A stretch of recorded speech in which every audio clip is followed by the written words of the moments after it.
여러분 안녕하십니까?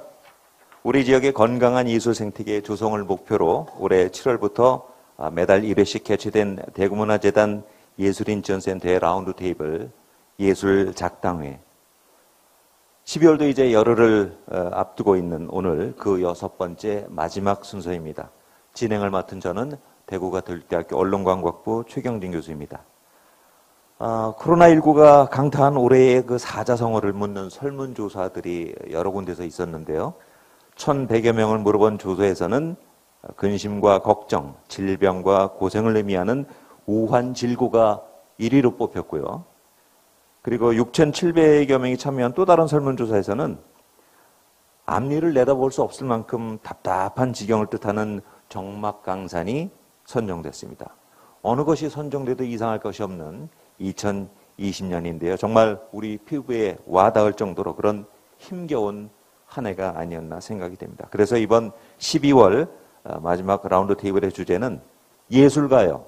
그동안 안녕하셨나요? 라고 정해봤습니다. 낯설고 힘들었던 올해 1년 자신들의 이야기를 풀어주실 네 분의 출연자들을 오늘 이 자리에 모셨습니다.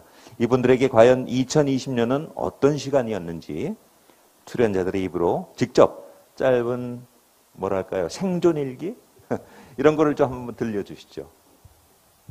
네, 저부터 하겠습니다. 최승윤 작가의 생존일기. 이 세미나를 계기로 2020년과 2019년을 직접 비교해보니 작년 대비 작품 판매량이 대략 40~50% 정도 늘어났다.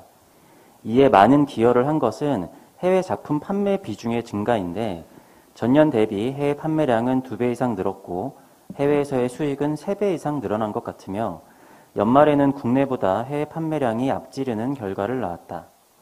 올해 코로나 때문에 유럽의 개인전, 두바이와 홍콩 등 해외 일정은 취소되었지만 미술 시장이 빠르게 온라인으로 바뀌면서 해외와의 교류는 더 활발해진 느낌이다. 그것은 올해 미술계를 정리한 해외 리포트에서도 확인해 볼 수 있었는데 올해 전 세계 미술 시장 오프라인 매출은 절반 정도로 급감했지만 온라인 미술 시장은 200% 이상 성장했다고 한다. 그 증가는 상반기보다 하반기와 4, 4분기에 더 두드러졌는데 나도 그 통계와 정확하게 일치하는 1년을 보냈다. 전반적으로 안정감을 찾아간 작가 생활과 달리 사실 올해 나와 와이프의 포커스는 다른 곳에 있었다. 작년에 결혼한 같이 그림을 그리는 작가 부부인 우리에겐 주거 문제가 가장 큰 문제였다. 도저히 감당할 수 없이 오른 집값, 돈을 열심히 버는 와중에도 상대적인 빈곤층에 놓이게 된 많은 사람들, 그 중에서도 가장 사각지대에 놓여 있는 것은 순수 예술인이 아닐까 싶다. 우리는 전세대출을 위해 은행을 찾아갔을 때도 재직 증명서가 없어 국가가 제공하는 신혼부부 대출을 받을 수 없었고 은행에서 상담하는 곳 모두 이런 경우는 처음 봤다고 황당해했으며 국토교통부나 예술인복지재단에서도 자신들이 해줄 수 있는 일이 아무것도 없다고 했다. 수익도 인증이 되고 세금도 성실히 내는 상황에서 강의를 나가거나 직장을 다니지 않고 순수하게 그림만 열심히 그리기 때문에 받는 불이익이 생기는 상황은 이 나라는 예술가를 공식적인 직업으로 여기지 않는다는 생각이 들게 만들었다. 청약시장이나 공공임대 등 부동산 정책에서도 예술인들은 철저히 외면받는다.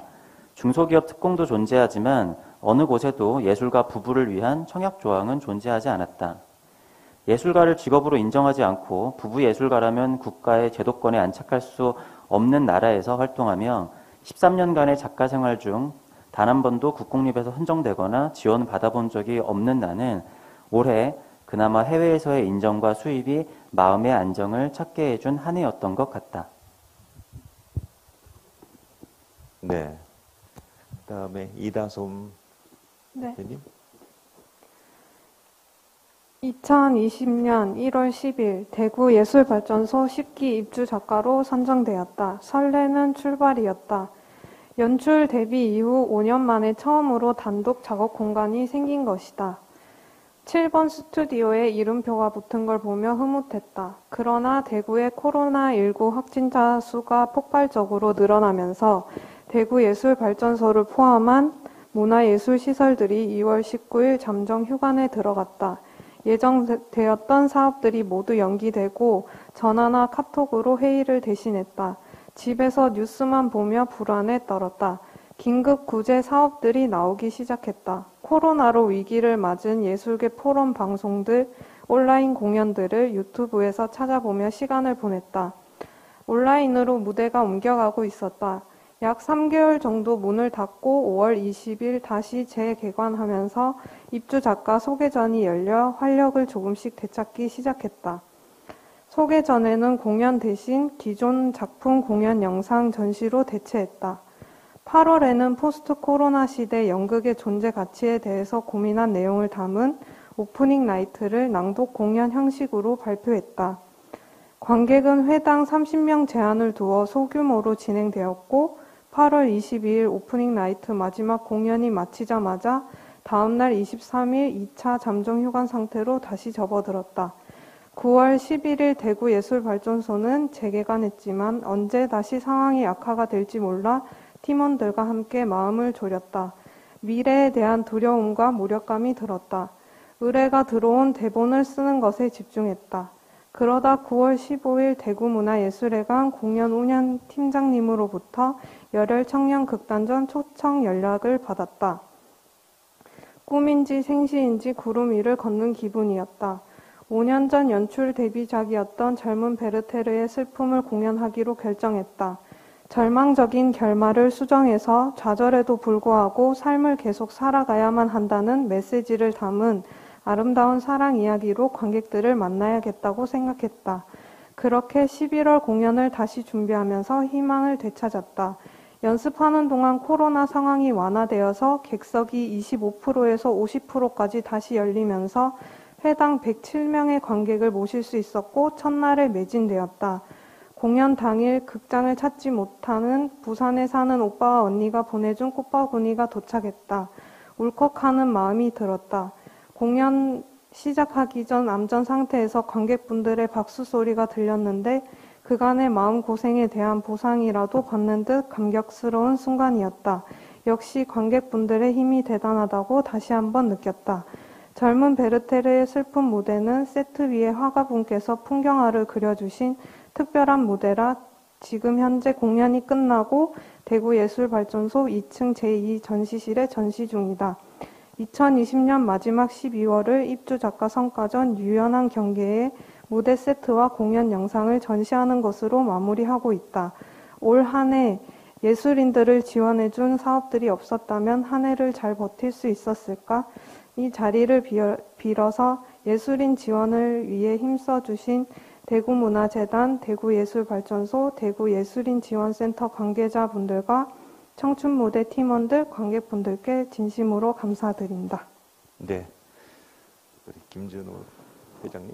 오카리나 연주자 김준우의 생존일기. 평생 경험해보지 못한 코로나19 바이러스란 그 재앙에 발이 묶이고 활동 반경에 제약이 있을 수밖에 없는 나의 직업은 예술가이자 연주가 그리고 교육 강사이다.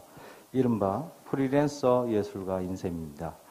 2020년 경자년 새해를 맞이한 부푼 마음에 올해 신차도 할부로 구매를 했고 새해 연주 활동에 필요한 이런저런 것들도 큰 마음 먹고 호기롭게 준비해 놓은 상황에서 맞은 코로나19 직격탄.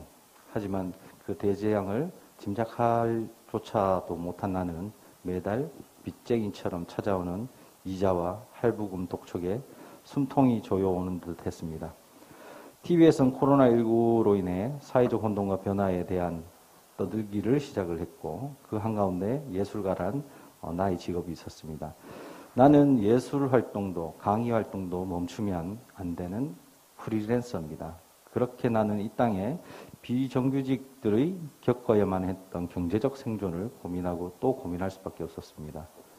예술가에서 왕성한 활동이랑 곧 사람이 많이 모이는 곳에서 연주 활동을 하는 것을 의미합니다. 그런 면에서 코로나19 방역의 최선책이었던 사회적 거리두기는 예술가들에게 활동을 처참하게 차단할 수밖에 없었습니다. 심지어 코로나19가 확산 초기였던 지난 2월과 3월 대구 지역은 중국의 우한에 버금가는 악명을 떨쳤고 인터넷은 대구 봉쇄령까지 심심찮게 나오는 시기였습니다. 나는 어떠한 연주활동도 교육활동도 하지 못한 채 무기력해졌고 석 달쯤 지나자 통장의 잔고도 바닥을 드러내기 시작했습니다. 엎친 데 덮친 격 우울증까지 같이 왔었죠. 프리랜서 예술가로서 나는 어떻게 앞으로 살아가야 할 것인가? 무엇으로 이 시기를 버틸 수가 있을까? 고민에 고민을 거듭한 나의 첫 번째 생존법은 개인 수업이었습니다. 단체 수업을 항상 하던 저에게는 개인 수업에 대한 특성을 제한적으로 만들어서 사회적 거리 두기와 바이러스에 대한 공포감으로 여러 사람들이 모이는 그룹 수업을 할 수 없다면 개인 레슨으로, 개인 수업으로 해답을 찾아가려고 노력했습니다. 비교적 안심할 수 있는 개인 수업으로 전환을 하고 제가 부는 오카리나라는 생활악기의 특성상 그룹 수업의 비율을 현실의 전문 음악인도 아니고 개인 레슨을 개념조차 모르는 사람들에게, 일반 대중들에게 전달하려고 노력했습니다. 그래서 저는 1대1 무료 개인 레슨을 50명을 선착순으로 공개 모집을 했습니다. 개인 레슨이 그룹 수업에 비해서 수업료도 월등하게 비싸지만 무료로 한번 받아본 사람들은 그 가치를 알고 그 결과 유료로 개인 레슨을 신청하시는 분들이 생겨나기 시작했습니다. 이렇게 개인 레슨을 적극 알리면서, 그리고 두 번째의 생존법은 전국에 저처럼 유능한 강사가 없는 지역, 그리고 또 저 같은 강사를 경험해보고 싶은 분들을 직접 찾아가서 오카리나에 대해서 제대로 배워보고 제대로 갖춘 강사의 면모를 느껴볼 수 있도록 무료 특강 세미나를 모집을 했습니다. 그래서 전국에 10군데의 무료 강의를 지원을 나갔습니다. 그 결과 이제 나의 강의에 대한 가치를 높이 평가해주고 또 함께 그 사람들하고 공유하고 음악에 대한 근심과 걱정을 함께 나누면서 오랜만에 나는 살아있음을 느낄 수가 있었습니다. 가는 곳마다 무료 수업이었지만 수업이 끝나면 차비라도 하라고 또 멀리서 와줘서 고맙다고 지역 특산품도 챙겨주시고 소박하지만 푸짐한 식사 대접까지 해주시고 잠시 코로나19로 잊고 살았던 인정의 마음이 먹먹해지곤 했습니다. 그 이후 교육 컨텐츠이며 악보, 악기 등등을 사람들에게 소개를 하고 새로운 수입의 면모로 만들어 나가기 시작했습니다. 네. 자, 마지막으로 우리 김미련 대표님. 네, 김미련 미디어 아티스트의 생존일기. 2020년 레트로한 상상력을 불러일으키는 숫자가 들어가는 경자년에 불어닥친 나의 일상은 좌충우돌, 소용돌이, 예측 불허, 헐의 연속이었다. 대구문화재단의 디지털 아카이빙의 대명사인 대문이란 매거진의 대구예술의 힘 중장년 예술의 코너에 당당히 팬데믹의 시간, 경계 너머 공유가치라는 제목으로 나 나름대로는 포스트 코로나 시대를 진단하고 한 해를 예측하는 로컬포스트. 로컬포스트는 제가 이제 끌고 있는 멀티미디어 그룹입니다.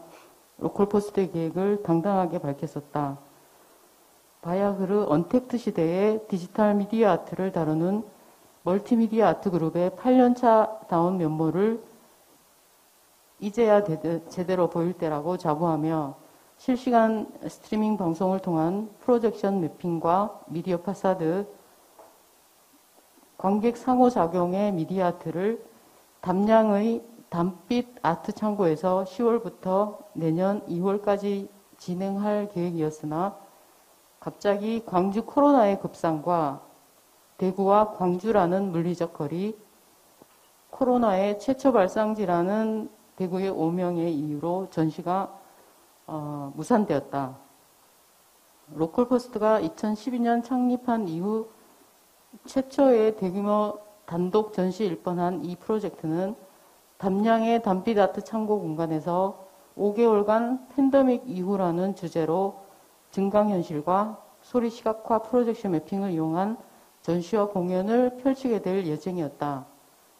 팬데믹의 시간과 공간에서 SNS로 전 세계의 사건, 그리고 그 속에서 사람이 느끼는 감정을 실시간으로 공유하면서 그런 인간 감정의 유사성, 그리고 자연의 질서를 파괴하면서 이뤄낸 수직적 성장 발전, 일상의 편리라는 인간을 포함한 지구를 폐허로 만들어가고 있는 이러한 주제에 대해서 그 어떤 성찰이라는 것을 우리는 로컬포스트라는 그룹의 이름으로 작품으로 펼치고자 했었다. 그러나 이러한 것들이 이제 그 어떤 위에서 말씀드린 세 가지 이유 때문에 무산되었다.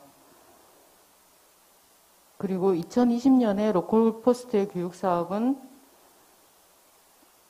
기획했었던 한국문화예술회관연합회에서 주관하는 기술 입은 문화예술교육이었다. 대구 오페라 하우스와 협업하여서 벽을 미디어 아트로 채우다, 상상의 벽을 미디어 아트로 채우다라는 주제 아래서 디지털 매체를 활용해서 청소년에게 상상력과 창의적 표현력을 고양시켜 실제로 이제 실현해보는 것이었다. 오페라 마술피리를 미디어 아트로 만들어보는 그러한 프로그램을 진행하였으나 코로나로 인해서 딱 한 번에 오프라인 그 수업을 진행을 할 수밖에 없었고 그 다음 4개월 동안 줌 수업으로 대체할 수밖에 없었다. 이러한 온라인 수업으로 전하는 생각보다 몇 배의 손이 가는 일이었고 엄청난 고생을 하였다. 그 고생 중에서는 수업 진행을 위해서 준비물을 우편으로 발송할 수밖에 없었고 4명의 보조 강사들이 분반을 나누어서 학생들을 수업을 진행을 했었는데 그 수업이라는 것이 이제 툴 수업을 우리는 진행을 예측하고 그 다음에 이제 그 아이 컨택을 하면서 수업을 진행을 하려고 했지만 온라인 수업에서 그런 것들이 불가능했었기 때문에 후속 작업에 이제 그런 그 강의가 더 일이 많았었고 그 다음에 12월 12일 대구 오페라 하우스 별관 카메라타에서 1시간 동안 결과물 전시를 진행을 했었는데 오프라인 전시와 그 다음에 이제 그 실시간 스트리밍으로 방송을 했었다. 미디어 파사드와 홀로그램을 준비를 하고 온라인 스트리밍으로 방송을 했었는데 그 이전에 이제 로컬포스트는 장애인 지역 공동체 질라라비의 문화제와 대구문예총의 5월 민주항쟁의 공연을 유튜브 방송으로 촬영하고 편집한 그런 경험이 있었다. 그렇지만 실시간 방송은 처음이었기 때문에 장비 세팅 준비가 완벽하지 않아서 재녹화를 할 수밖에 없었고 편집 영상을 다시 내보낼 수밖에 없었다. 애초에 줌을 통해서 접속한 수강생들의 반응도 내보낼 생각이었으나 정정할 수밖에 없었다.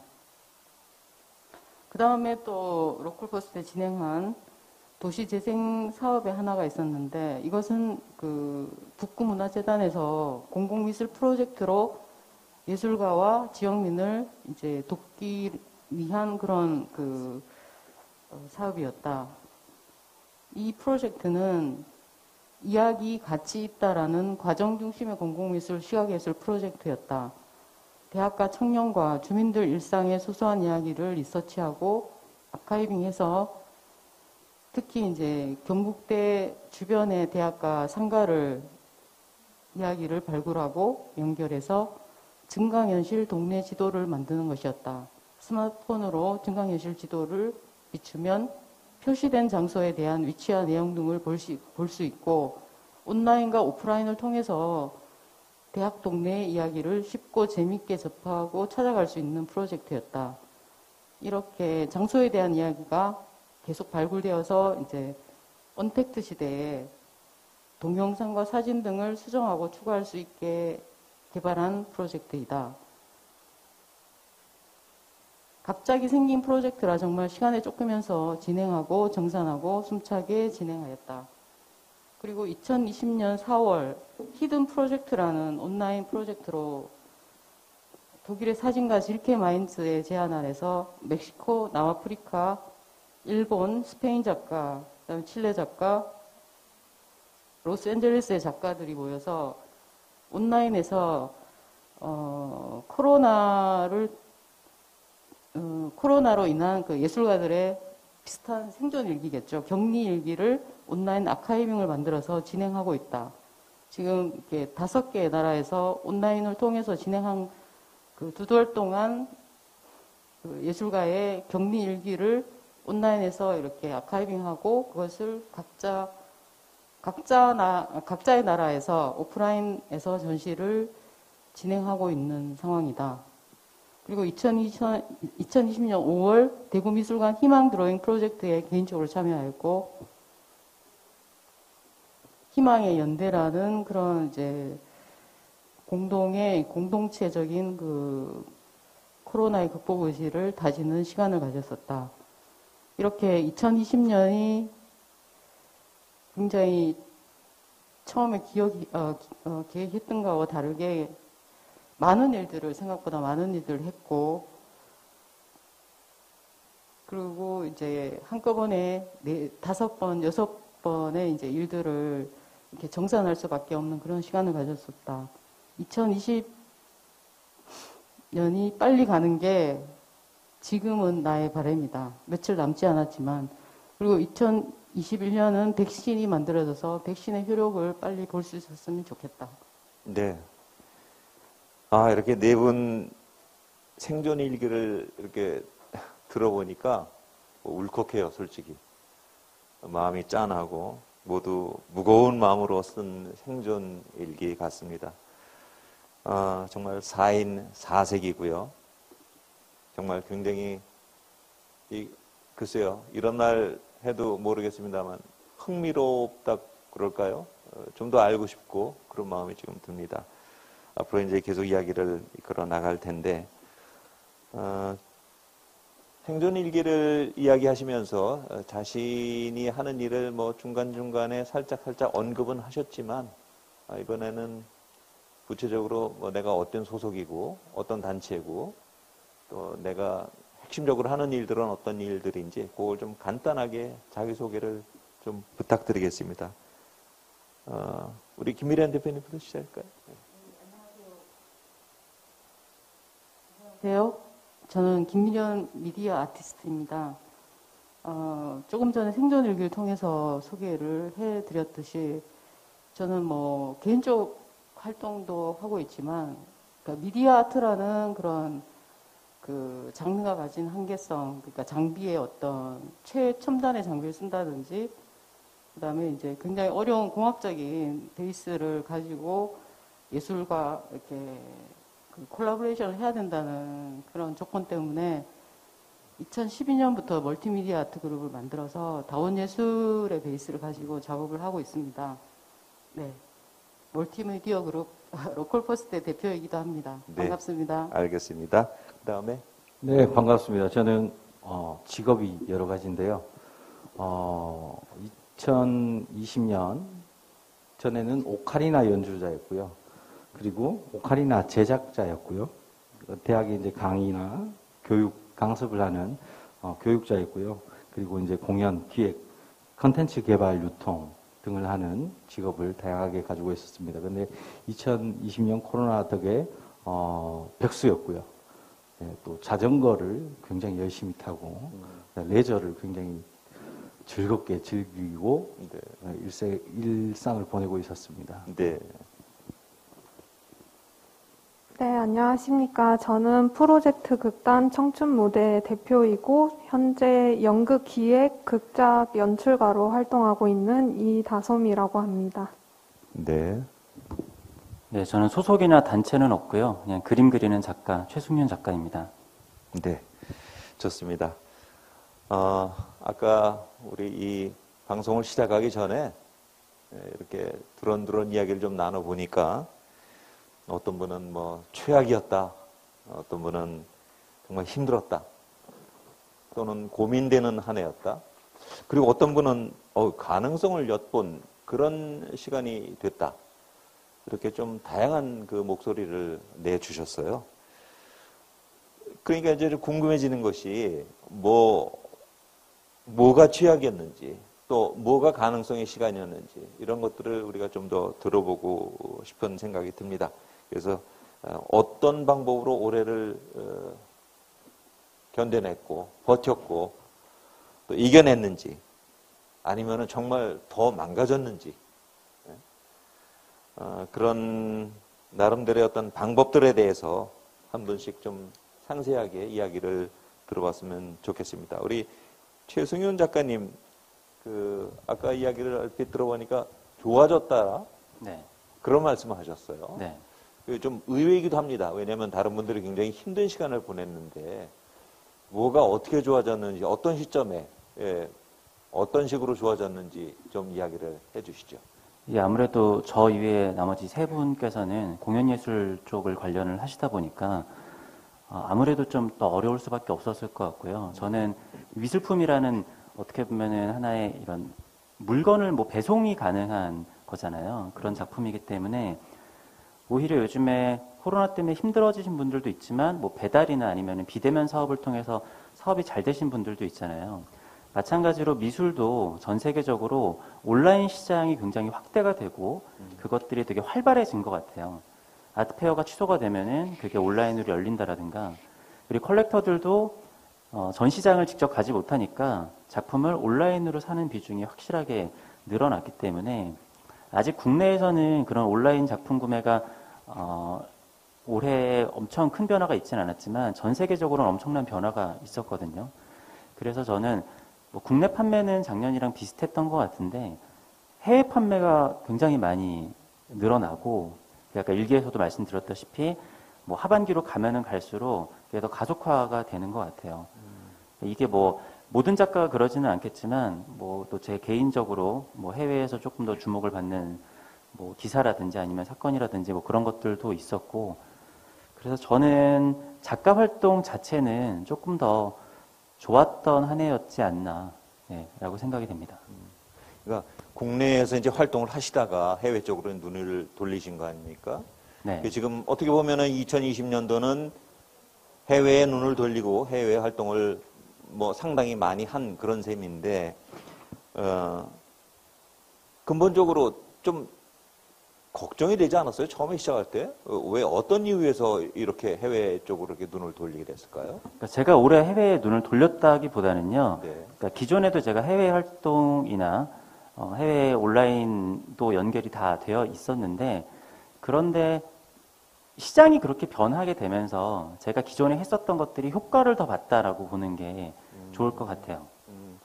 그러니까 작가로서 해외에서 뭐 이제 출품도 하고 전시도 네. 하고 그런 관계는 가졌지만 온라인으로 이렇게 새로운 시장의 어떤 묘미 이런 걸 이제 특히 2020년도에 알게 됐다. 이제 이런 말씀 같아요. 네, 기존에도 온라인으로 작품 판매는 됐었는데 네. 그게 올해 특히 좀 많이 늘어났다라고 볼 수 있을 것 같습니다. 우리 김준우 회장님은 아까 그 말씀하셨을 때 정말 굉장히 울컥했습니다. 네. 참, 우리 최 작가님 같은 경우에는 가능성의 시간을 경험했다라고 하는 반면 어떻게 보면 극과 극인데 그렇죠. 수입이 거의 뭐 제로였다. 그렇죠. 이런 말씀을 하셨을 때는 얼마나 낙담이 됐겠어요.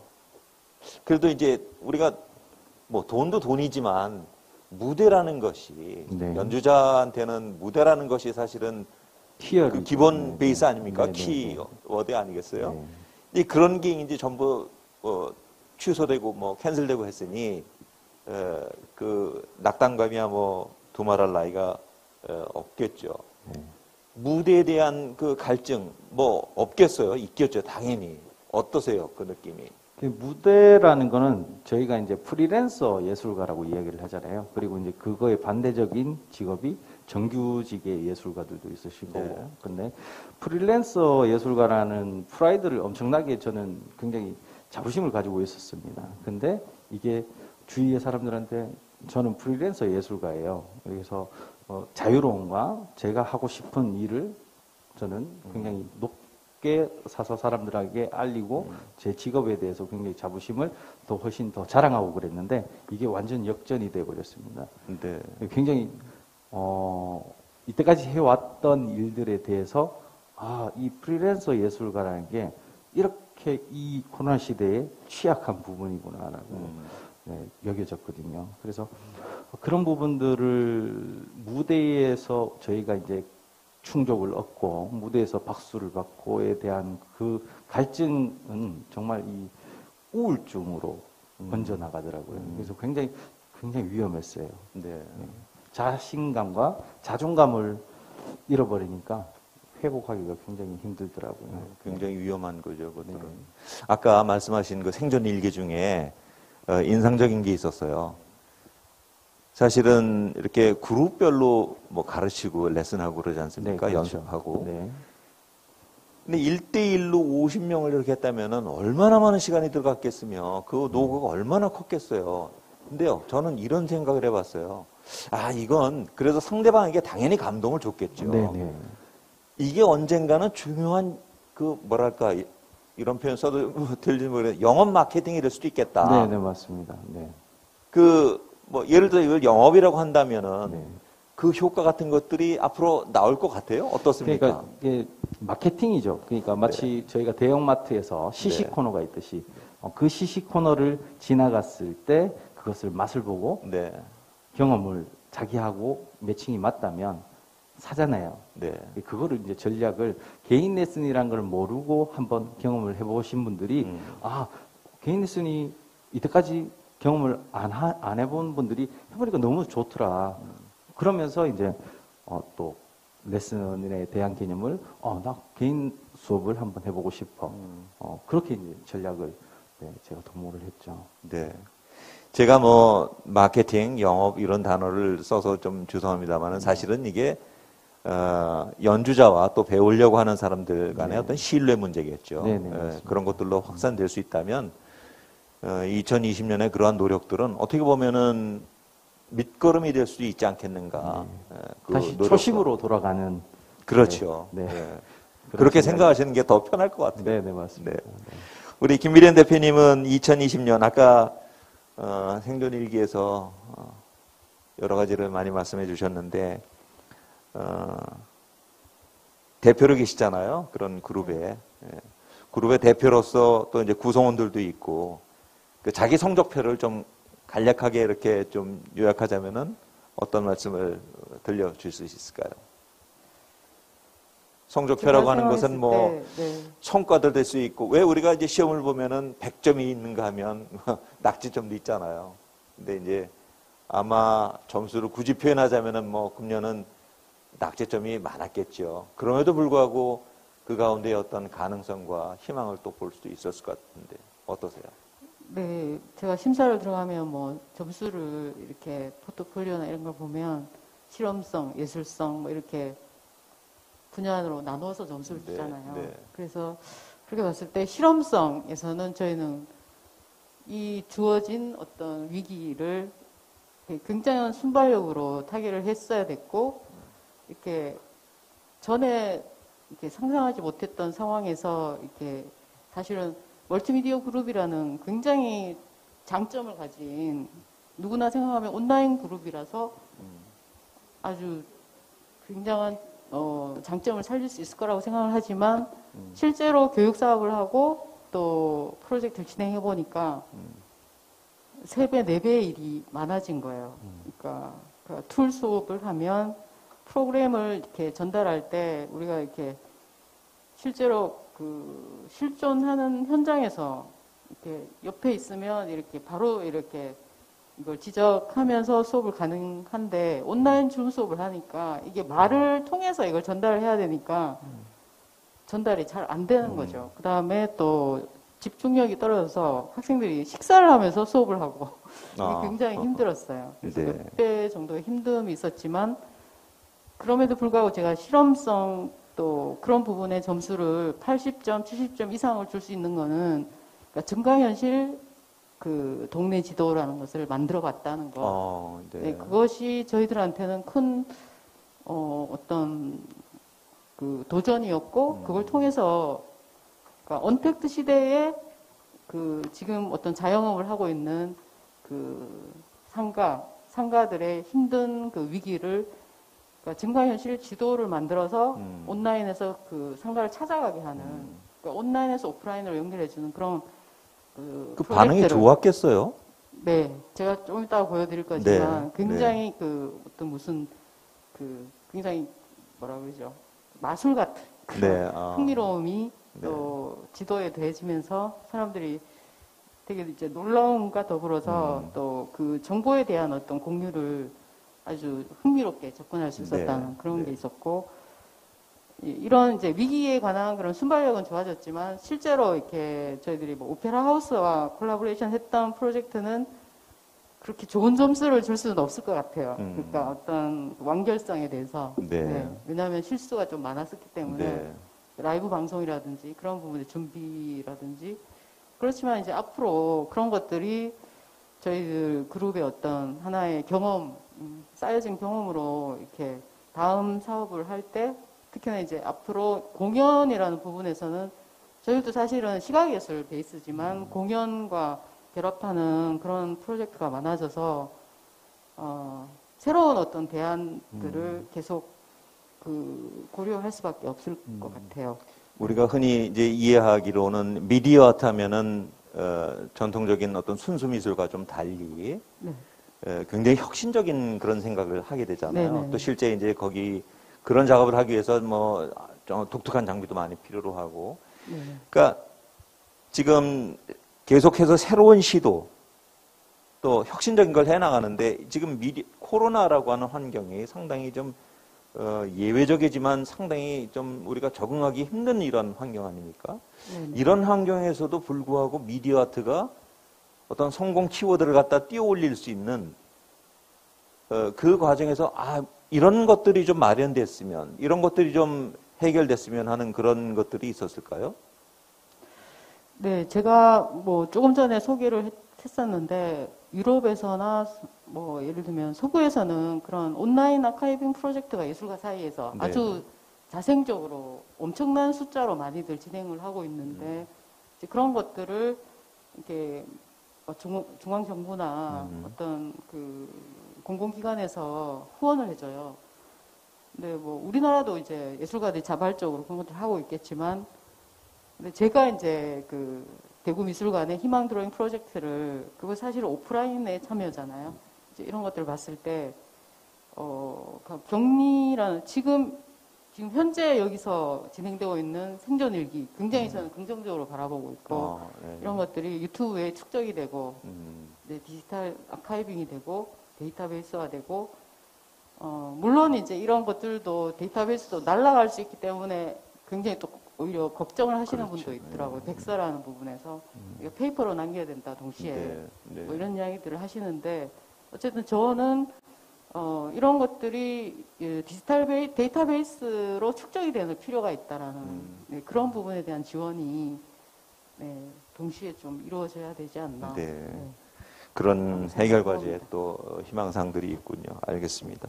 우리 이다솜 대표님, 그 무대 공연을 주로 이제 오거나이즈하고 이렇게 기획하시는데 뭐 거의 없었잖아요. 또 만들었다가 갑자기 캔슬되기도 하고 이런 상황에서 작업을 중단한 분들이 많이 있단 말이에요. 그분들과 이렇게 계속 작업을 하면서 컨택을 했는데 어느 날 갑자기 상황이 안 좋아서 막 취소되고 굉장히 안타까운 상황이었는데 그 지난 1년간 이 코로나로 정말 모두 다 힘들었던 지난 1년간 그 상황이 좀 어땠는지 좀 사례를 들어서 설명을 좀 해주시겠어요? 네. 저는 이제 올해 코로나19로 인해 가지고 수성 아트피아에서 예술인 기살리기 지원 사업이라고 무관중인데 온라인으로 이제 공연을 업로드해주는 그런 사업에 이제 그 연출부에 조연출로 들어가서 처음 그 현장을 경험해 봤는데요.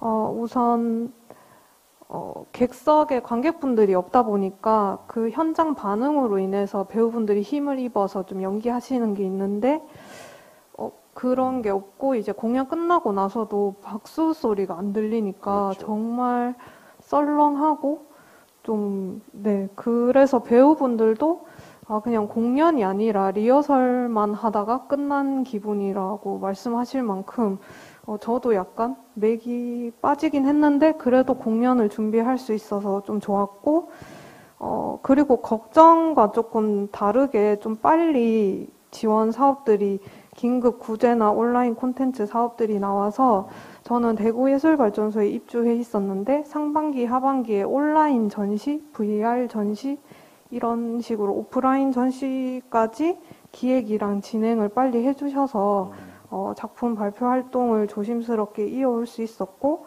또 북구문화재단 꿈다락 토요문화학교에 특강을 나가기로 했었는데 또 연기가 됐다가 또 다행히 연말에 보강 일정을 다 잡아주시고 그리고 또 한국예술인복지재단 창작 디딤돌 사업도 예정보다 빠르게 발표하고 지원금을 지급해 주셔서 좀 빨리 공연을 할 수 있었고 그 다음에 공연이 좀 조심스러운 상황이었는데 오페라 공연팀에서 또 협업 제의를 해주셔서 극작 활동에 처음 또 오페라 극작 활동에 처음 도전하게 돼서 계속 활동을 이어올 수 있었고 또 피해 예술인 구제 사업 그 사업 측에서도 따로 신청하셨는지 확인 전화도 오셔가지고 좀 혼자가 아니라는 생각으로 잘 버텨낸 것 같습니다. 네.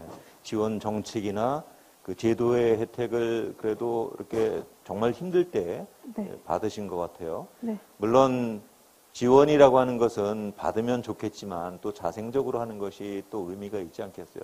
그러니까 금년 2020년은 굉장히 모든 게 예외적인 상황이었었어요. 그런 제도적 혜택, 지원 정책을 수혜를 하면서 나름대로 어떤 그 노하우가 생겼을 거예요. 야, 이제 이렇게 힘들었을 때에 만약에 지원이 안 되는 경우도 많잖아요.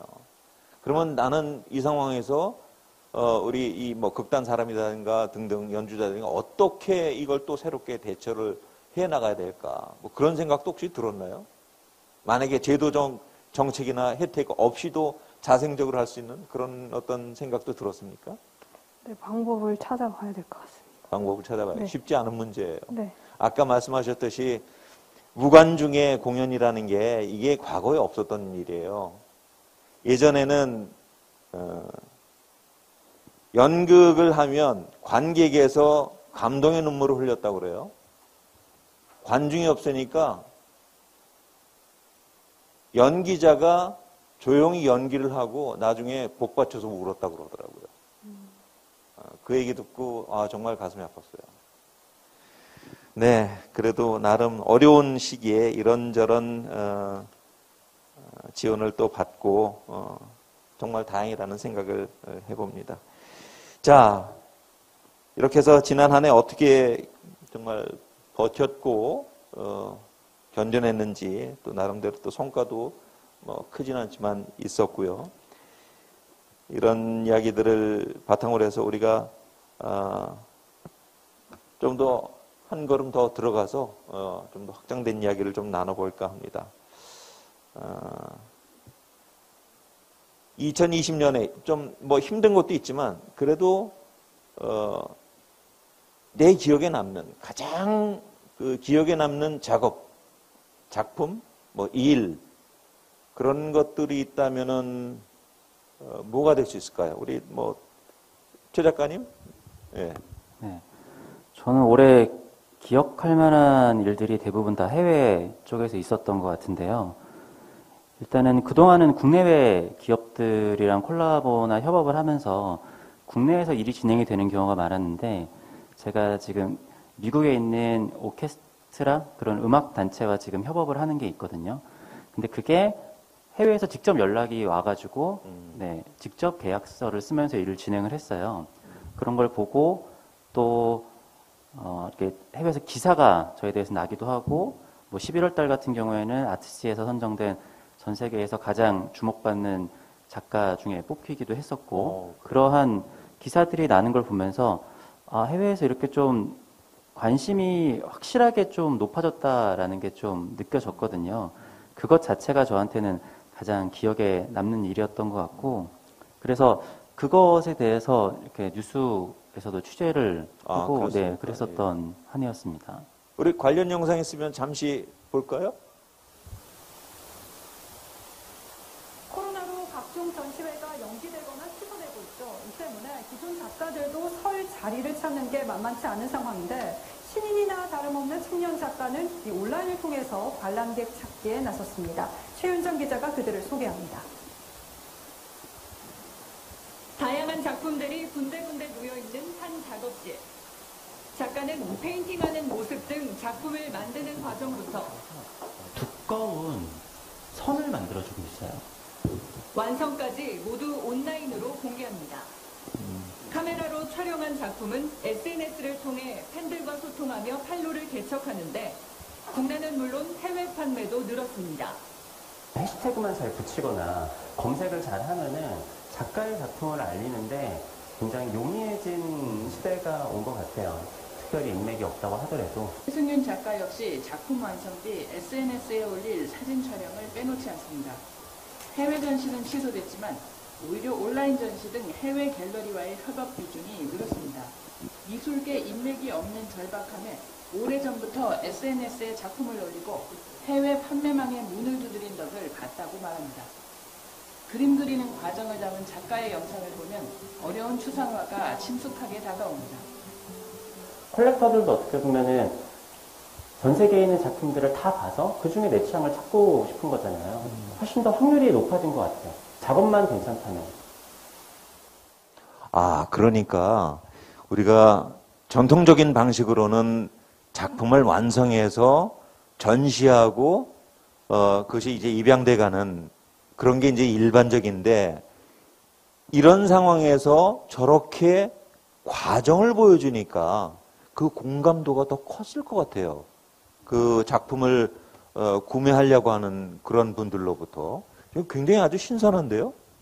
사실 국내에서 제가 예전부터 작업 과정을 공개를 하면서 예. 우리나라 분들은 좀 반감을 갖는 분들도 많이 있었어요. 네. 근데 저는 오히려 요즘에 뭐 미술계에서 불거지는 뭐 위작이나 대작 논란 같은 것들도 있잖아요. 그래서 그렇죠. 저는 작가가 투명하게 그런 거를 밝혀야 된다라고 뭐 이거는 저만의 생각이기는 한데 근데 그렇게 했던 것들이 조금씩 뭐 효과를 보기도 하지만 아무튼 저렇게 관심을 가져주시니까 예, 감사한 한 해였습니다. 그러나 노고는 더 들어갔겠어요. 왜냐하면 과정까지 다 만들어 제작해서 올리고 이래야 되니까. 네, 아무래도 영상이나 사진 촬영 같은 것도 좀 꼼꼼하게 해야지 아무래도 온라인으로만 보더라도 사람들이 작품을 결정을 할 수가 있을 테니까요. 네. 우리 이다솜 대표님은 어떤 일이 가장 기억에 남습니까? 2020년. 물론 힘든 것도 많지만 그래도 좀 의미가 있었던 일들 중에서. 저는 아무래도 대구문화예술회관 비술홀에서 올린 연극 젊은 베르테르의 슬픔이 가장 기억에 남는데요. 그 이유는 관객분들의 박수 소리를 현장에서 들을 수 있었기 때문이고 또 회당 107명의 관객분들을 현장에서 받을 수 있었고 그리고 대사를 그때 새롭게 바꿨었거든요. 절망적인 상황을 겪는 주인공한테 그래도 우리는 계속 살아가야만 한다 이런 대사를 새로 집어넣었는데 이 대사는 그 코로나19로 힘들어하시는 관객분들에게 좀 전하는 말이기도 했고요. 그래서 올해 그런 프로시니엄 극장으로 다시 돌아갔는데 원래 작년까지는 제가 유유 공간에서 배우랑 관객분들이랑 이렇게 경계가 없이 이동하면서 관람하는 이머시브 시어터를 실험하고 있었는데 올해부터는 사회적 거리두기 때문에 다시 객석이랑 경계가 생기는 프로시니엄 극장으로 돌아갔는데 그래도 그만큼 시시각각 그 변화하는 예술계에서 시대에 발 맞추면서도 좀 중심이 흔들리지 않게 본질을 잊지 않는 게 좀 중요하다 그런 다짐을 하게 되는 공연이어서 기억에 남고요. 그 공연 영상을 보여드리면 참 좋겠지만 지금 영상 준비되어 있는 게 네. 제가 작년에 시도했던 이머시브 시어터나 네. 그 빈집이 전국에 100만 채가 넘어가는 거를 알리는 퍼포먼스나 이제 기존에 제가 작업했던 연극 작업을 인터뷰했던 대구예술발전소 입주 작가 인터뷰 영상을 준비했거든요. 네. 네. 보실까요? 네.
네. 우리 이다솜 대표님이 거의 아주 전적으로 상당히 기획을 많이 하시는 것 같아요. 그 연주하시는 분들 또는 공연에 참여하시는 분들한테도 굉장히 어떤 큰 힘이 되는 그런 존재인 것 같아요. 굉장히 아주 유익한 경험을 봤습니다. 우리 김 회장님은 아까 참 대단한 일들을 얼핏 말씀해 주셨는데 그래도 딱 하나만 고르자면 그 중에서 가장 인상적이고 의미 있었고 기억에 남는 그런 일들이 있었다면 어떤 일이 될 수 있을까요? 저는 주 수입이 레슨이거든요. 근데 이제 네. 레슨 자체가 이제 없어지니까요. 한때 이제 제가 운영하고 있는 개인 스튜디오가 일주일에 한 500명씩 왔다 갔다 원래 했었어요. 그래서 정말 수강생들로 꽉꽉 넘쳤던 연습실, 제 스튜디오가 사람이 없으니까 너무 공허한 거예요. 그래서 뭐 사람을 만날 수도 없고 무대에 설 수도 없으니까 제가 이제 뭐 그걸 좀 마음적으로 치유를 하기 위해서 운동을 정말 열심히 했습니다. 산악 자전거를 탔습니다. 네. 그래서 자전거를 타고 전국에 있는 산이라는 산은 다 올라가서 가방에 오카리나 하나 메고 네, 산에 자전거 타고 가다가 잠시 쉴 때 또 연주도 하고 그렇게 하니까 산에 이렇게 등산 다니시고 이렇게 거리 두기를 하시는 분들이 산에 좀 산과 바다에 많이 그렇죠. 모이시잖아요. 그런 분들이 오카리나 연주하는 것을 보고 굉장히 관심을 많이 가지시더라고요. 그래서 다시 한번 생각을 해보니까 제가 예전에 처음에 이 오카리나라는 악기를 알리기 위해서 20년 전에 정말 이렇게 뛰어다녔던 모습이 겹치더라고요. 네. 이거 다시 한번 제대로 알려봐야 되겠다. 네. 그러면서 이제 뭐 굉장히 많은 곳에서 정말 불특정 다수분들한테 연주도 들려드리고요. 그리고 이제 뭐 이슈가 언택트잖아요. 그래서 이제 그렇죠. 언택트 화상 강의로 쌍방 수업으로 무료 강의를 3개월을 진행을 했어요. 그래서 이 비대면 무료 강의를 사람들의 신청을 받아보니까 한 600명 정도가 모였어요. 그래서 지금 강의를 무료로 지금 3개월을 진행을 하고 있는데 하루 한 강의의 접속자들이 한 200명, 300명 정도가 지금 접속을 하시면서 강의를 들어주시고 또 저를 몰랐던 분들이 또 이제 소문을 내면서 또 저에 대해서 강의를 더 현장에 더 들어오시고 그러거든요. 네. 그래서 지금 언택트 무료 강의를 진행을 하고 이 무료 강의가 끝나면 유료 강의로 전환이 되잖아요. 그러면 새로운 수입 창출에 대한 그런 희망의 메시지가 보여지지 않나 싶습니다. 그래서 굉장히 재밌는 작업이 되어가고 있습니다. 그래서 굉장히 기대 중입니다. 네. 영상이 마련된 것 같아요. 우리 같이 한번 볼까요?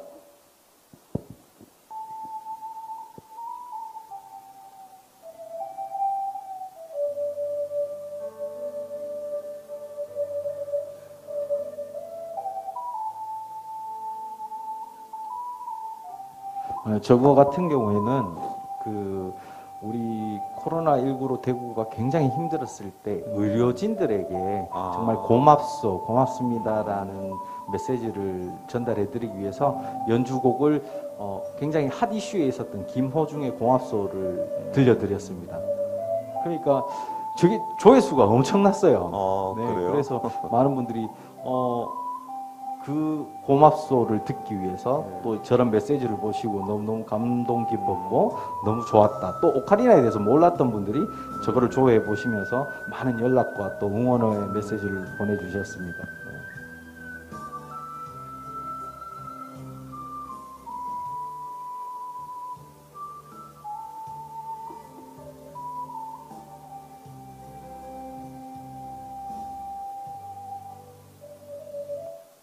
네, 고맙소.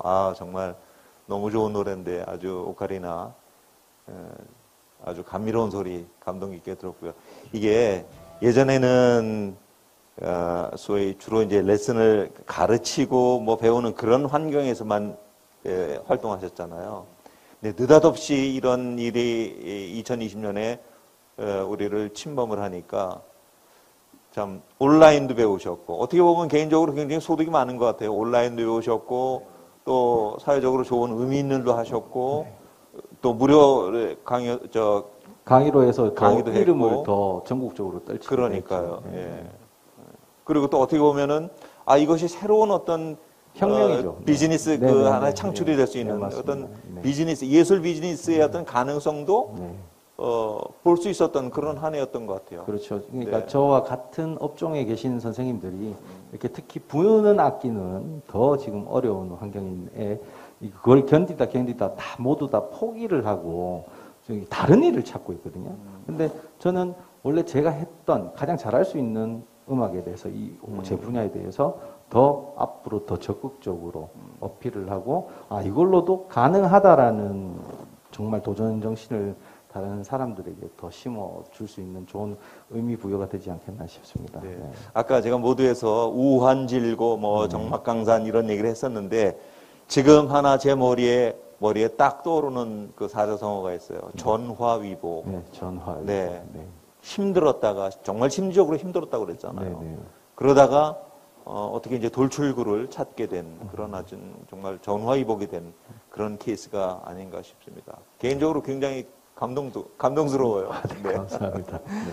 자, 우리 김미련 대표님은 아까 여러 가지 참 힘든 얘기도 많이 하셨고, 그럼에도 불구하고 이러한 과정 속에서 또다시 나와 우리 그룹을 일으켜 세울 수 있는 어떤 기억에 남는 전화, 위복이 될 수 있는 그런 계획이, 이런 일들이 있었을까요?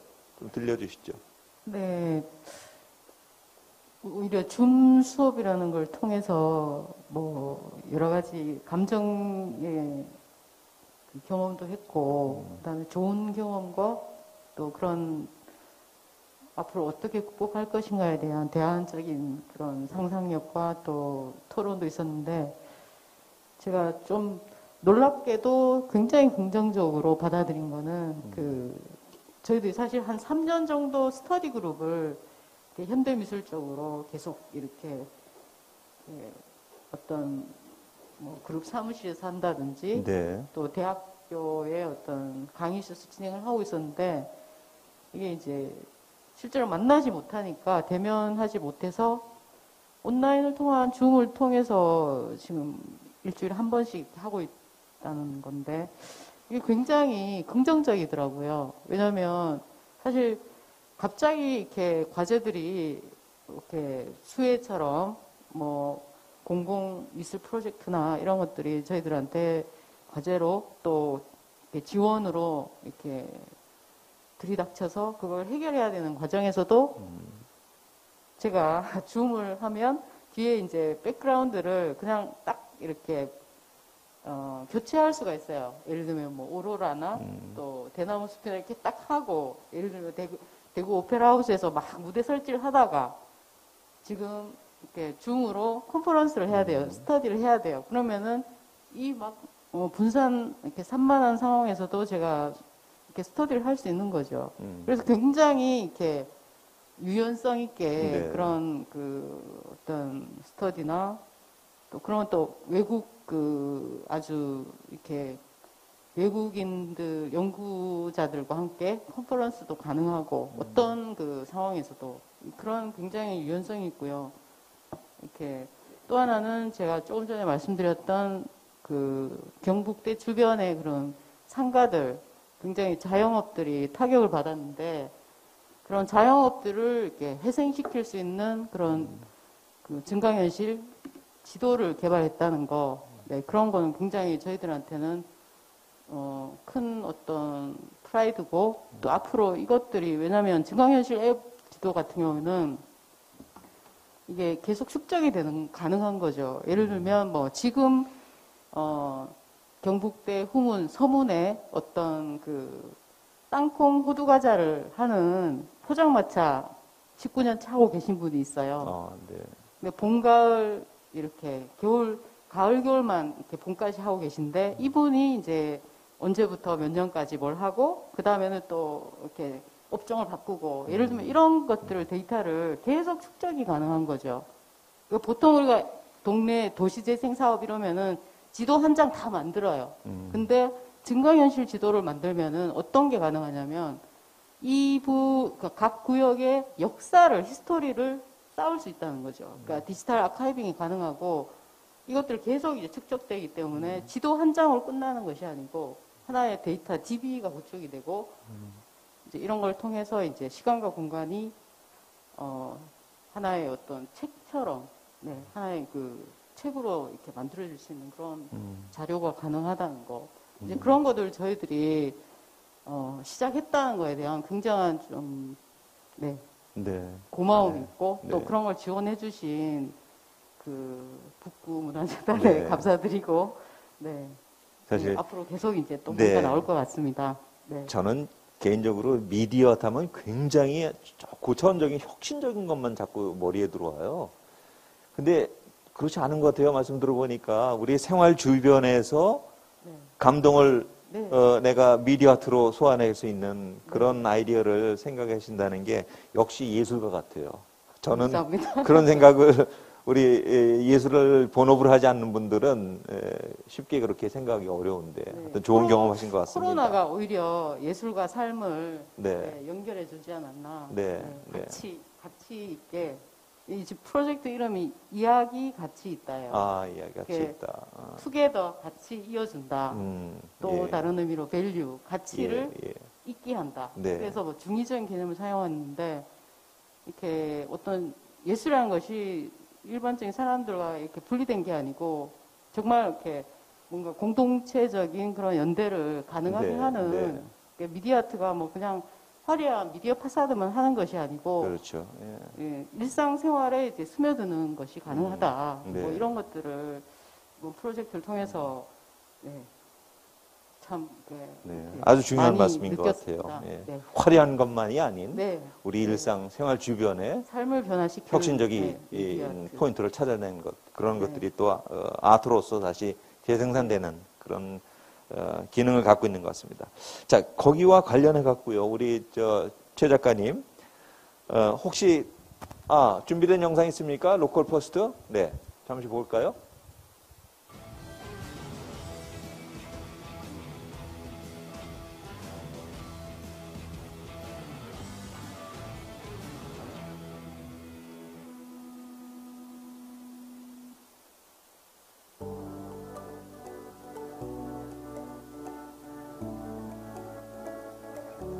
지금 어떤 모습인가요? 네, 그러니까 13개 그 상가에 지도를 만들어서 지금 각 현장, 그 상가의 현장에 설치를 하고 있는 장면입니다.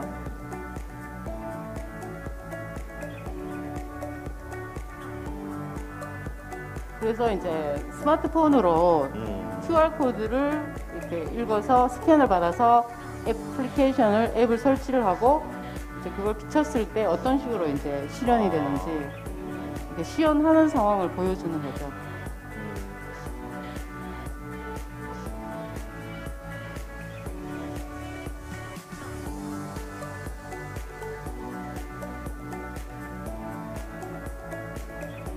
네, 요게 핵심이에요. 이 부분이 핵심인데 이제 종이 지도에 이렇게 QR코드를 실행시킨 스마트폰을 갖다 대면 이렇게 거기에 상가에 대한 정보를 읽을 수가 있는 건데, 네.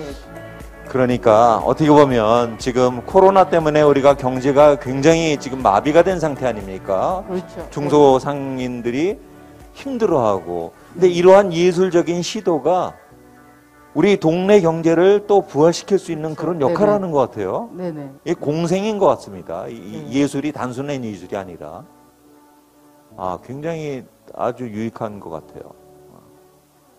그래서 저기서 이렇게 정보를 찾는 데만 그치는 것이 아니고 네. 이렇게 그 상가의 역사를 설명까지, 측정할 수 있다는 역사까지. 네네. 네. 그래서 이게 이제 지도 한 장 페이퍼로만 가능한 게 아니고요. 디지털 상에서 온라인 상에서도 충분히 이제 SNS나 홈페이지나 블로그나 이런 걸 통해서 홍보가 가능하고 이용자는 몰랐던 동네 역사까지도 그렇죠. 덩달아 네네. 배울 수 있는 네네.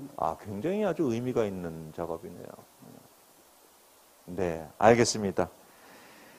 자, 우리가 이어서 조금 더, 한 걸음 더 들어가서 우리가 이야기를 좀 나눠보도록 하겠습니다. 여러 가지 경험들을 2020년도에 이제 하셨는데, 그래도 아티스트 아닙니까? 여기 나오신 분들은 예술가의 자세, 이런 것에 대해서 2020년도 금년에 여러 가지 일을 겪으면서 예술가의 자세라는 것에 대해서 좀 고민을 한 적이 있습니까? 혹시 그런 데 대해서 좀 진지하게 더 생각해 보신 기회가 됐을까요? 예술가의 자세요. 제가 내일 모레부터 시작을 하는 개인전이 있거든요. 네. 제가 그 개인전이 코로나 시대에 사람들이 갑자기 비대면을 하면서 일회용품 사용이 엄청나게 늘어났잖아요. 저는 그거를 가지고 이제 좀 전시를 하고 예술가가 아무튼 시대를 기록을 해야 된다라고 생각을 했어요. 그래서 플라스틱 블루라는 전시를 기획을 해서 내일 모레부터 시작을 하는데 서울 환경연합이라는 데랑 연합을 해가지고 거기서 이제 폐 플라스틱을 네. 그걸 제가 갈아가지고 그거 가지고 그림을 그려서 전시를 하는 거를 시작을 하거든요. 이번 코로나 때문에 어떻게 보면 뭐 수혜를 받은 것도 있고 힘든 점도 있지만 어떻게 해서든 예술은 현 시대를 반영을 하는 거니까 네. 그게 나의 돈벌이를 떠나서 그거를 기록하는 게 좀 필요하지 않나? 약간 자책감이나 죄책감 같은 것도 들었고요. 그래서 그런 자세를 생각을 하면서 그런 전시를 준비를 했습니다. 그런 가운데 혹시 예술인들을 위한 지원 정책, 제도적인 혜택 이런 것들 좀 아쉬움 같은 게 있었나요? 좀 이런 것들이 있었으면 좋았겠다라는 것 있었나요? 저는 우리나라의 예술 정책의 방향이 크게 잘못되어 있다라고 생각을 하는데요. 네.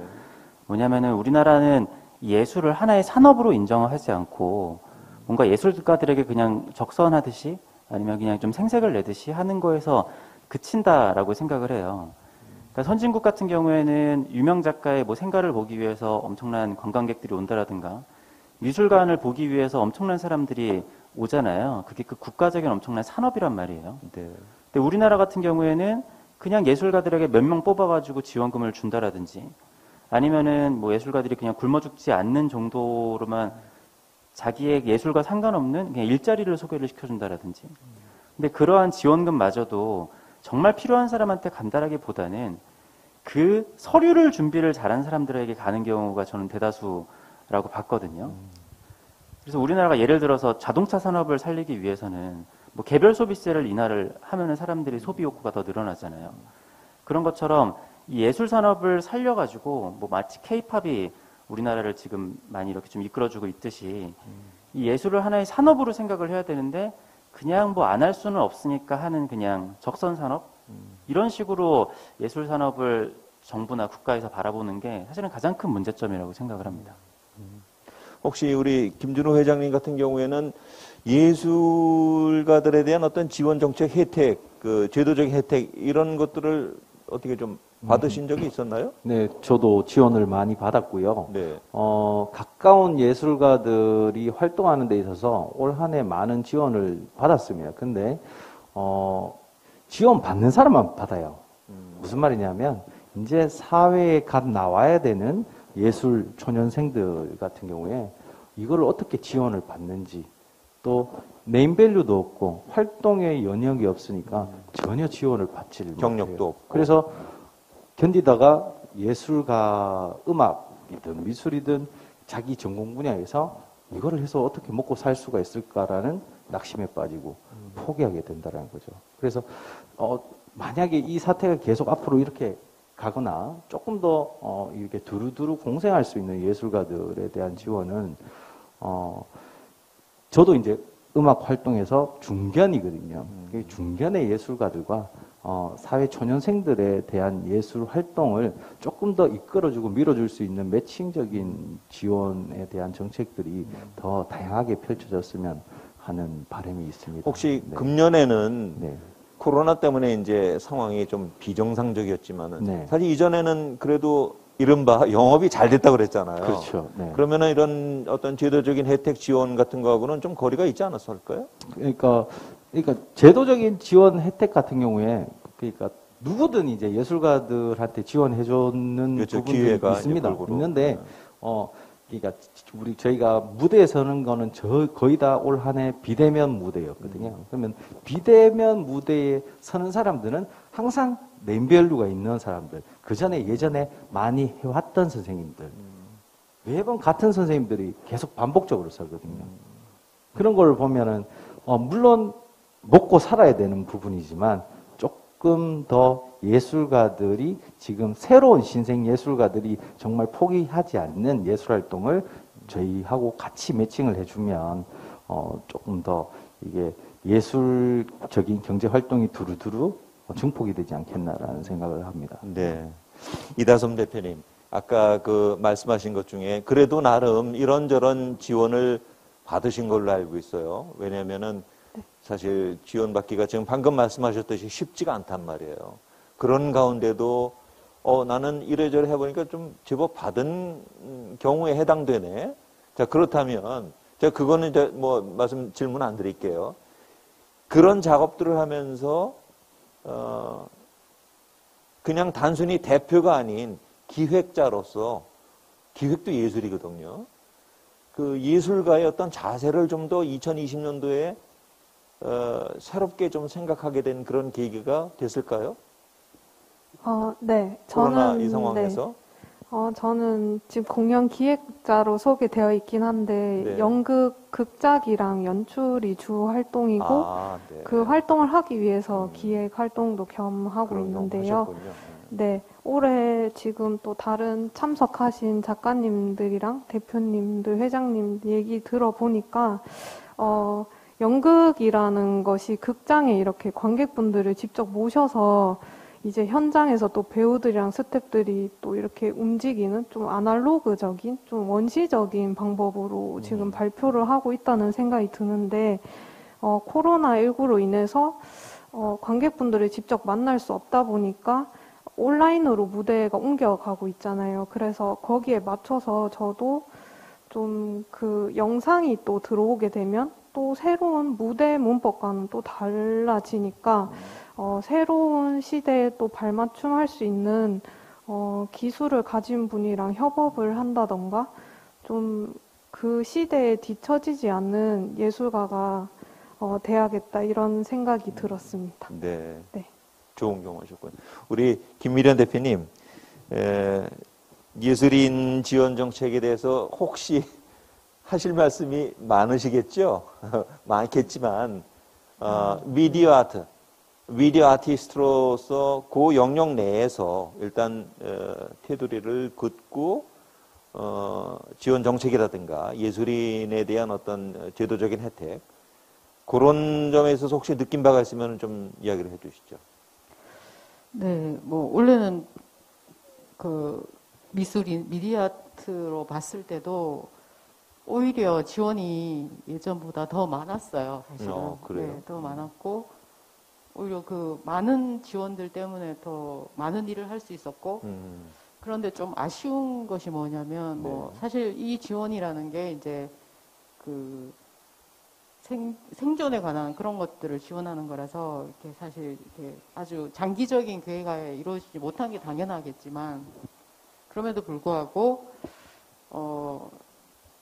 갑자기 이제 본인이 하는 그 미디어 아티스트로서 이렇게 생각하고 있던 계획들 이런 것들이 변경이 되면서까지 이 지원을 받아 안아야 되는 그런 상황이 아니라 물론 지금 아까 이야기 같이 있다 이런 프로젝트는 사실 저희들이 생각은 하고 있었지만 못했던 그런 일들 이렇게 도시재생이라든지 공동체라는 이런 부분들과 예술과 삶을 이어서 굉장히 업그레이드된 그런 실현된 아주 좋은 사례이긴 하지만 그럼에도 불구하고 좀 더 이렇게 이런 지원일지라도 그 본연의 미디어 아티스트로서 이제 그 연구했던 과제들을 수행할 수 있게끔 되는 그런 그 아주 이렇게 궁합이 맞는 그런 지원이 계속 되었으면 좋겠다라는 생각을 합니다. 왜냐하면 그 지금 공공미술 프로젝트가 이제 각 구마다 진행이 되고 있는데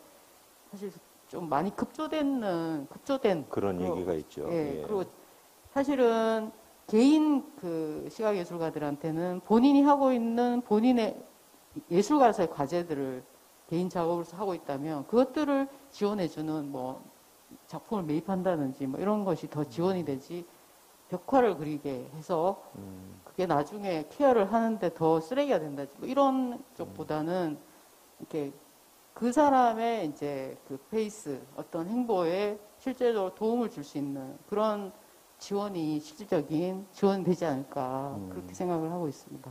네. 이런 시도도 괜찮을 것 같아요. 그러니까 이제 그런 게 문제다라고 문제의식을 갖고 있으면 예산을 집행하는 담당자들과 같이 또 소통의 그런 자리도 마련해서 그렇죠. 서로 공유를 하면 그분들에게 예술이란 그래도 이런 것 같구나라는 걸 조금 더 인식시켜 줄 수 있는 계기가 되지 않겠어요? 그런 자리를 갖는 것도 그렇죠. 그런 중요한 것 소통 같아요. 창구를 만들고 테이블을 만들고 또 사실 몰라서 또 그게 그럴 진행이 수도 안 됐을 있죠. 수도 몰라서. 있기 때문에 네. 예술가들이 도대체 어떤 고민을 하고 네, 있는지 네. 어떤 게 갈급한지 네. 사실은 많이 이야기들을 하고 있지만 서로의 언어가 달라서 또 그 언어라는 것이 뭐 무슨 영어, 그렇죠. 뭐 독일 네. 이런 말은 네. 아니고 조금 실질적으로 발딛고 있는 현실의 상황들을 이해를 이렇게 서로 이렇게 맞춰서 네. 하다 보면 굉장히 좀 네. 아주 제3의 네. 아주 업그레이드된 결과물이 나오지 않을까. 사실 굉장히 중요한 문제라고 생각을 해요. 네. 지금 우리가 이렇게 귀중한 시간을 갖고 있는 이런 라운드 테이블도 공공기관이 주최를 해서 예술가들과 어떤 공공성의 가치를 갖다 창출하기 위해서 머리를 맞대고 하는 작업의 일환이거든요. 그래서 여기서 나온 이야기들 또는 비판도 있을 수 있고 이런 것들이 또 우리 대구문화재단 예술인지원센터에도 반영이 되고 또 거기서 또 새로운 어떤 정책을 또 수정해 나갈 수 있고 저는 그게 굉장히 정말 그 공공의 미술을 공공의 예술을 위해서 아주 좋은 방법이라고 생각을 해요. 예를 들면 아까 뭐 각 부청이나 지자체에서 예산이 그 할당이 되면 이걸 소모하는 데만 신경 썼다. 그러니까 이제 뒤에서 막 그 불만의 소리가 나오고 그런 건데 이것을 서로 공유하고 커뮤니케이션하는 과정을 잘 이끈다면 그야말로 맞다나 네. 공공예술의 가치가 더 네. 배가가 되지 않을까 그런 생각도 네. 해봐요. 네. 네. 앞으로 그런 쪽도 한번 시도를 많이 해보십시오. 네. 좋은 결과가 있을 네. 것 같습니다. 자, 이거 정말 흥미롭네요. 굉장히 진지하고 또 어떨 때는 울컥하기도 하고 또 가능성도 많이 이렇게 보여주셨고 이런 이야기를 나누다 보니까 어느덧 시간이 그냥 휙 지나간 것 같습니다. 자, 오늘 마지막 주제가 될 것 같습니다.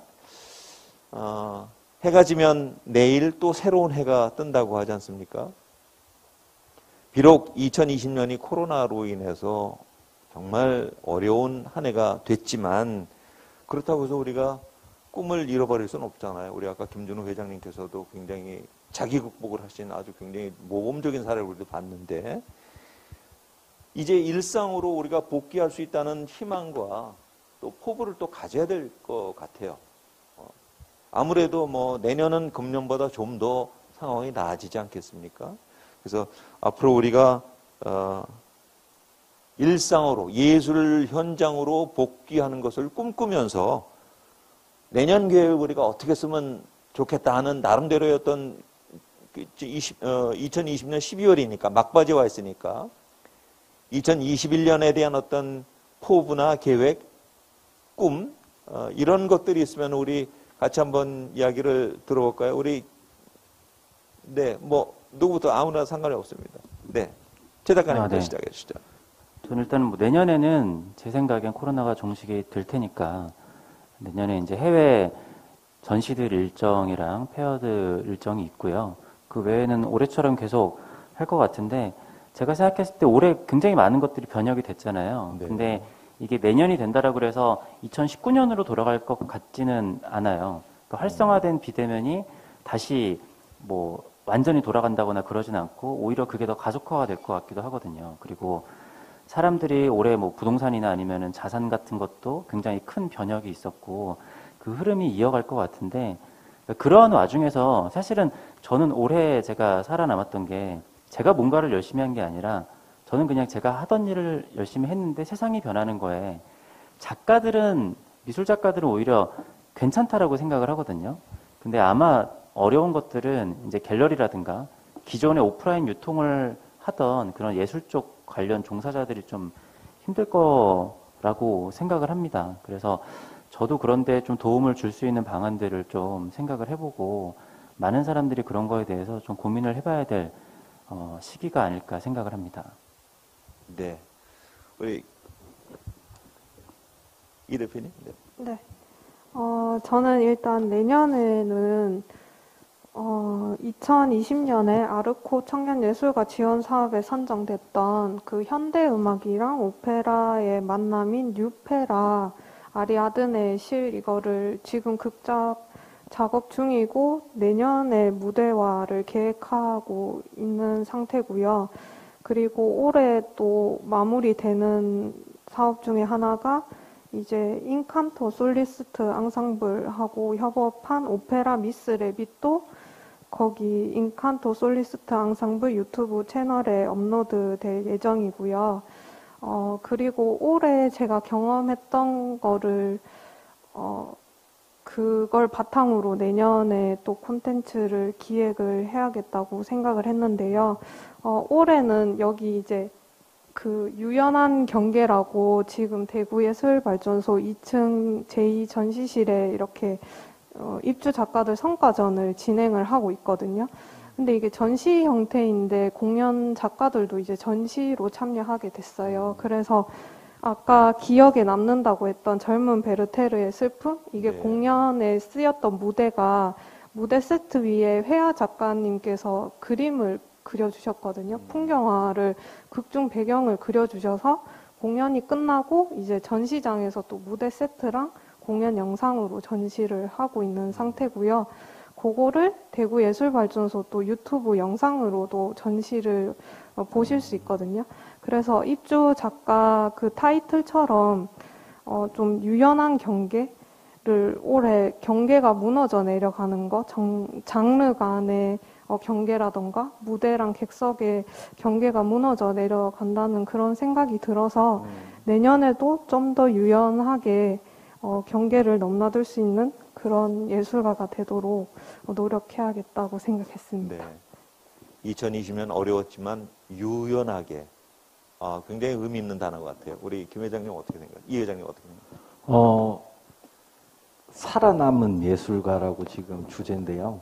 네. 저는 살아남았다기보다는 포기하지 않았다라고 말씀드리고 싶습니다. 많은 분들이 예술 활동을 하는 데 있어서 과연 이걸로 해서 우리가 견뎌낼 수가 있을까 고민만 하고 걱정만 하는 시대보다는 정말 이걸로 뭔가 변화를 모색하고 도전해 볼 수 있는 그런 계기로 좋은 교훈이 되었다고 생각을 합니다. 그러니까 누구도 겪어보지 못했던 그런 지금 환경이잖아요. 그런 부분을 이제 한 해 동안 저희가 힘들게 한번 견뎌봤으니까 내년에 저희들이 조금 더 능동적으로 견뎌내지 않을까 싶습니다. 그래서 오히려 예술 활동을 많이 하고 있는 저희 중견 예술가들이 조금 더 젊은 친구들한테 좀 자신감과 힘을 실어줄 수 있는 같이 함께 할 수 있는 이끌어줄 수 있는 그런 예술 활동으로 조금 더 많은 활동을 머리를 맞대가면서 펼쳐보면 좋지 않겠나라는 생각을 하고 있습니다. 네, 아주 좋은 말씀입니다. 우리 김미란 대표님? 네. 저는 시각예술 함에도 불구하고 이제 공연 쪽과 콜라보레이션이나 협업을 많이 할 수밖에 없는 미디어 아트 장르에 있기 때문에 이 영상이라는 것이 공연 예술에 있어서 어떻게 관계할 것인가 굉장히 고민뿐만이 아니고 실행하고 또 온라인에서 어떻게 이제 이렇게 확장이 되고 이런 고민과 함께 또 하나의 또 굉장히 또 양가적인 고민인데 이 공연이 가진 현장성 요즘 최근에 이제 미술관이나 전시장에서 프로젝트 스페이스에서 이렇게 몸으로 이제 어떤 감각으로 관계하는 공연 예술 이런 부분에 대한 발표가 있었어요. 그래서 제가 아직 못 봤는데 그 부분에 대한 어떤 오히려 더 코로나로 감각이라는 부분, 몸에 대한 어떤 새로운 어떤 강조 이런 부분에서 저는 두 가지가 굉장히 반대임에도 불구하고 이것을 어떻게 연결시킬 것인가. 왜냐하면 영상이라는 것은 그 감각화를 실제로 거의 불가능하게 하는 건데 이걸 가능하게 하는 영상은 어떠한 것인가. 이제 그런 과제가 내년에 2021년도에 큰 과제로 남아 있습니다. 그래서 그것들을 로컬 포스트 그룹 멤버들과 함께 그 감각이라는 몸의 감각을 어떻게 공연 영상으로 담아낼 것인가에 대해서 고민하고 또 실현할 계획을 가지고 있습니다. 네. 너무 좋은 말씀들 해주셨습니다. 이 힘든 상황에서도 가능성을 믿고 유연하게 긍정 마인드를 우리가 갖도록 하자. 굉장히 중요한 말씀인 것 같습니다. 오늘 예술가요. 그동안 안녕하셨나요? 라는 주제로 코로나 이후에 예술인들의 삶과 또 달라진 예술 환경 그리고 그 대응 방식들을 정리하고 고민하는 그런 시간을 가져봤는데요. 대구문화재단 예술인지원센터가 마련한 라운드 테이블 예술 작당회 오늘이 그 마지막 순서였습니다. 7월부터 12월까지 진행한 예술 작당회는 지을작, 사탕 이 당자를 써서 예술과 문화로 우리의 삶을 더 달달하게 만들어 보자는 그런 취지로 시작을 했습니다. 6개월 동안 지역과 예술 그리고 시민을 위해서 울림 있는 이야기들을 들려주신 예술가들 한 분 한 분의 열정과 노력을 잊지 않겠습니다. 앞으로도 예술가의 목소리, 현장의 어려움에 귀 기울이는 대구문화재단 예술인지원센터가 되도록 노력하겠습니다. 그동안 함께 해주셨던 많은 시민, 시청자 여러분, 예술가 여러분, 그리고 관계자 여러분 정말 고맙습니다. 모두 건강 건승하시고 밝은 2021년을 맞이하도록 기원하겠습니다. 여기서 마치겠습니다. 감사합니다. 감사합니다.